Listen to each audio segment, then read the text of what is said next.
welcome back. Let's have a look at XRP then, shall we? And we'll work out what's going on mid-term, short-term, long-term. Alright, we'll see what's going on with it. See if we can make any sense out of it. So, a brief recap of Bitcoin and what I think is going to happen with Bitcoin, because this is all relevant to the entire market. So, Bitcoin, basically, just a brief summary of what I think is going to happen with this. Over the last 2 years, over 2 years now, we've been consolidating from the $20,000 top. All right, this top happened here. We have a descending trend line. We're rejected from here. We're coming close to that again very soon. Over the next 4 to 6 weeks, we'll be certainly coming up to at least test it, and if we break through it, we'll be going pretty strong on Bitcoin, talking several $1,000s move to the up. And I think that it's more likely that we will see a move to the up than we will to the down. Now, as far as supports are concerned, we've got an upwards level of trending support here, where we broke out of this downtrend here. We broke out of that and we created an uptrend of support. We launched from here. We tested the support here and here, up again here and here, and I'm probably expecting to see us come back down to test it again and probably bounce from it again. Now the good thing is we're getting wedged into this little this little triangle here, which will break one way or another, causing the multiple $1,000 moves either to the up or to the down. And I think the strength is probably in favour of the bulls on this occasion, and that means that the chances of making a big move is more likely to be to the up. We've also got our golden cross, and we look at some of these other indicators. We've got money flow index is in a very nice place at the moment. Same with the RSI, and the MACD is also looking primed to make the big move up. So everything's pointing to the up actually with Bitcoin. I would say that I'm bullish on Bitcoin now. So that said, Bitcoin likes to move the market, and one of the coins out there that doesn't really is not really very well coupled with Bitcoin, for better for worse, usually for the worse, is XRP, but it doesn't mean we can't trade it, and it doesn't mean that it can't do something special. Now again, with XRP, we had a descending trend that we've been stuck beneath for over 2 years, which we have actually broken out of. Now we broke out of it on 2 occasions. This time we broke out of it and rejected from here. It turned to support, and then we broke down, and then that whole financial crash basically exacerbated it, and we broke down beneath it. Now we come back up to test it here. We broke up above it and we got a nice pump, so a pump on both occasions. This is what I'm expecting to see with Bitcoin when we break out above ours. Bitcoin's not done it, but XRP has. It's done it twice. So broke up above it, turned to support, broke back down underneath it, unfortunately. Broke above it, turned to support, and actually at this point now we're staying above it. Now clearly the descending trend is fast approaching zero, so it can't go on forever. Now we can come down to test it. That would mean that at the moment, if we were to do it today, for instance, we'd be testing levels such as 16.2 cent, which obviously we really don't want to see, but it is possible. There's no reason why it couldn't do that. It's gone down just recently to as low as 10 cents, so it could happen. Don't think it's very likely, but it could happen, and if it did, it would be a buying opportunity definitely for a significant bounce, probably back up to around 20 cent or so. So when we're looking at indicators on the daily, there's no bullish crosses or anything like that. What we do have is that the Bollinger Bands are pinching, and we're up, and we're stuck at the we're sort of like pushing the upper levels of it, but as they're pinching, we're being brought back down beneath it. Recently we broke up there yesterday. Looked like it wanted to make a move up to around about 22.1 cent, but it didn't. It fizzled out quite quickly. The fact is the momentum is shifting now towards move to the up with Bitcoin and with XRP. Now XRP obviously is a massive underperformer with a huge circulating supply, so it's always going to have the price kept down quite low, and I think long term it will probably do quite well, but for the moment we're stuck in these lower levels. The good thing for me though is that I would probably say at this point now that this here is probably the absolute bottom, and we probably won't see an XRP that low again. And as that is obviously about 100% down from where we are right now, let's just measure that out just for pure accuracy. Well, it's 50%, but obviously that would be a 100% increase if you were to there. So it's 50% down from where we are. You could lose 50% of whatever you put in now if we were to come back down to that level again. I do believe that would be the bottom. I don't think we'll see an XRP at 10 cent again, which means that actually, you know, considering how far you know, into the future you want to go, a 20 cent XRP might not be a bad investment. Now, I'm not a financial advisor, this isn't financial advice, but my expectation of XRP over the next year to 2 years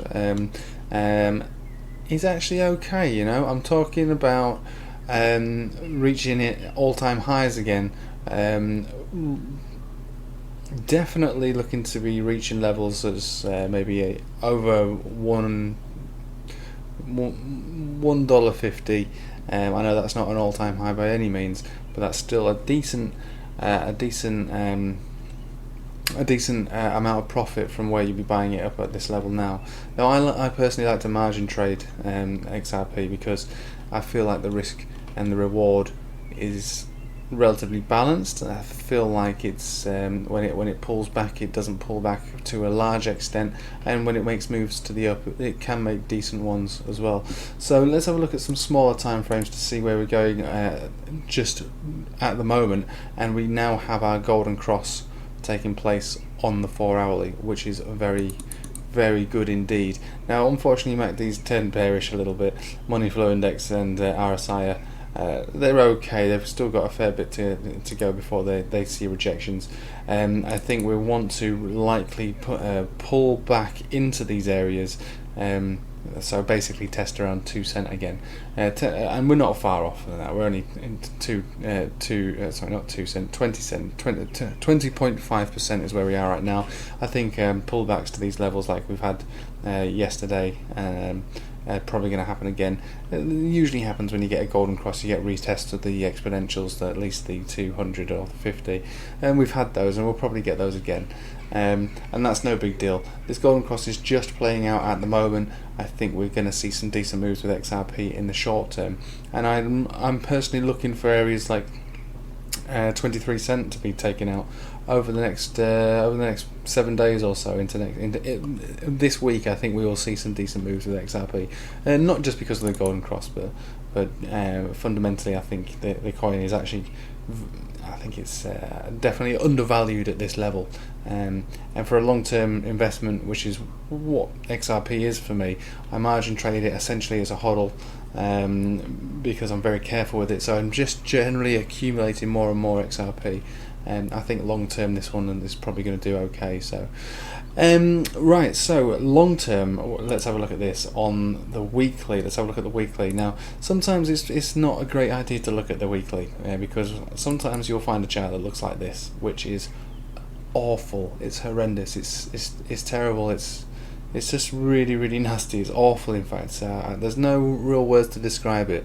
However, there is one word to describe this, which is the descending trend being broken, which we've already touched on, being broken out of, which is optimistic, is what I'd like to call it. Now, look at this huge cloud that we've got here. I use the Ichimoku cloud, and what we've got here is a huge descending cloud of resistance that really, really needs to be broken through.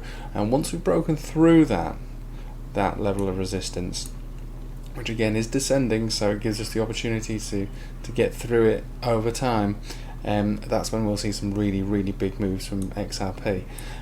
What I should say, however, is that currently, I don't know if anyone uses the Ichimoku cloud, we haven't actually made our cross yet on the weekly. Now, when we do get a cross on the weekly, that's when I get very excited, because that means that the trend has reversed, and should at that point begin to make higher highs. Now, it did give us a false signal on this occasion here, and I got quite excited. I made a decent trade on this one here, and I did get excited. But thinking about it,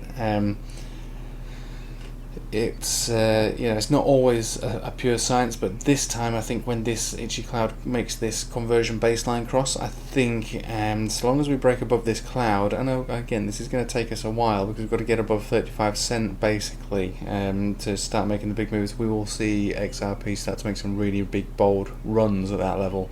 So it's not happened yet. That you can't really draw an expected move on this, but we will do it just for fun. if the Itchy Cloud continues, if the conversion line continues at the pace that it's doing now. Bear in mind these are weekly. This is a weekly. We will be looking at some point towards the end of this month that there may be a conversion baseline cross on the Ichimoku cloud on the weekly, so that should hopefully bring us up to at least the cloud, talking about 27 cent. Now the cloud gets thicker and fatter just for a short period of time, and generally you don't want to be trading in a cloud. We haven't had a cross yet, so we're talking ifs and buts, because none of this has actually happened yet. But that should signal a long-term continuation of a movement to the up.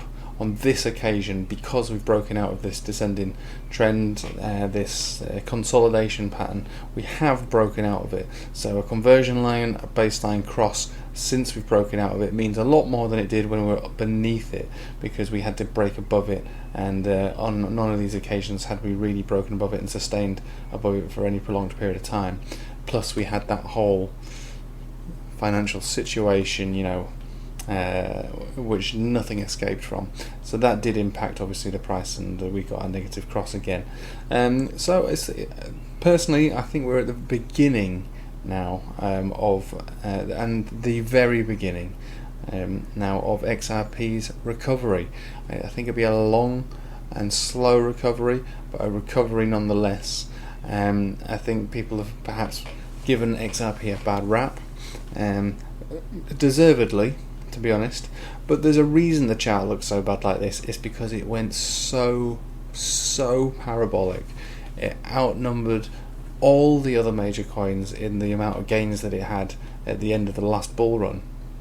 I mean, it outmatched absolutely everything, and so a consolidation and a chart to look like this, fair play. I mean, if you go from 1 cent to $3.50 in about a year, I mean, that's 3,500% profit you've made without leverage. That's a significant increase. So to decrease all the way back down to 10 cent, 20 cent, I don't see a problem with that. It's not gone down to 1 cent, has it, or half a cent, or however much it was, 2 years, 3 years prior to the bull run. So like I say, it's a gamble, but educated guess would tell me that it's likely, given the setup that we've got now and the direction that it's going in, and some of these other moves that we're looking at, that it's going to make some decent moves over this year and into next. Now, one thing we're looking at here on the daily is that we do have an Itchy Cloud cross taking place at the moment on the daily. Again, they're side by side. The cross hasn't happened, but when we get a cross, I'm usually quite bullish on that for a long term. And when I say when it crosses on the daily, a long term could only mean as a matter of 2 weeks to a month of incremental steps to the up. But that's all it would need to get to that 27 cent mark, where we would have easily have got that on the weekly, which means that we would be hopefully going back up to 35 cent, which is making our way above that Ichimoku cloud of resistance on the weekly, and then we should be up and away. Again, it's a massive underperformer. These are only speculations, but we do have, like I say, just to recap, a golden cross on the daily chart. We've got Ichimoku cloud crosses taking place on the daily, which should spark a run up to hopefully up and above 23 cent, which would bring us above this 200 exponential, which would then hopefully, if we turn that to support and they start to move up, will cause a golden cross on the daily. Let's have a look at the 12 hourly just for fun, and the 12 hourly is not looking too bad either. We are currently, as of this moment, price action is above the 200 exponential on the 12 hourly. If we can stay above there or make higher moves, then we will get a golden cross on the 12 hourly, at some point. Itchy Cloud cross taking place on the 12 hourly too. So, I do believe that the bottom is in for life at this point now. I don't think we'll come down below 10 cent. I think the bottom's in for life. And it's just a matter of time now before it starts to make its It's long and slow, painful but sustainable recovery from its lows to maybe not an all-time high, but a significant high nonetheless. Anyway, I'll leave that with you there. Thanks for watching. I hope you have a nice evening. Take it easy.